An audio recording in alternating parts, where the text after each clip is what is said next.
রাজশাহীতে দেশের আইন শৃঙ্খলা পরিস্থিতির বর্তমান অবস্থা নিয়ে ব্রিফিং করছেন পুলিশ মহাপরিদর্শক আলী হোসেন ফকির। সরাসরি চলে যাচ্ছি সেখানে। কার্যক্রম এটা বন্ধ করার জন্য আপনারা ও পুলিশকে সঠিক তথ্যটা দিবেন।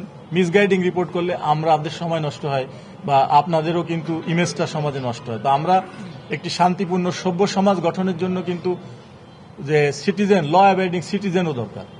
সেই জিনিসটা যদি না থাকে, আমি পুলিশ যত ভালো কাজ করি না কেন, যত তৎপর থাকি না কেন, আপনার সমাজের একটা বেশির অংশ তো আমাদের সাধারণ মানুষ।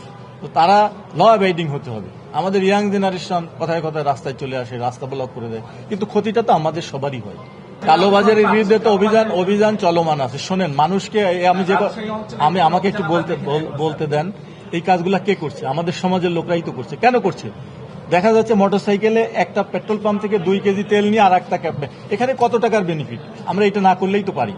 এই জিনিসগুলো আমাদের নৈতিক চিন্তা চেতনা উন্নত করতে হবে সবারই। আমি পুলিশ চেষ্টা করলাম, কিন্তু আপনারা সবাই মিলে এগুলো যদি করতে থাকেন তাহলে তো সমাজটা একটি শান্তিপূর্ণ সমাজ প্রতিষ্ঠা হবে না। নগদ নিয়ে এলো হার না মানা হার অফার।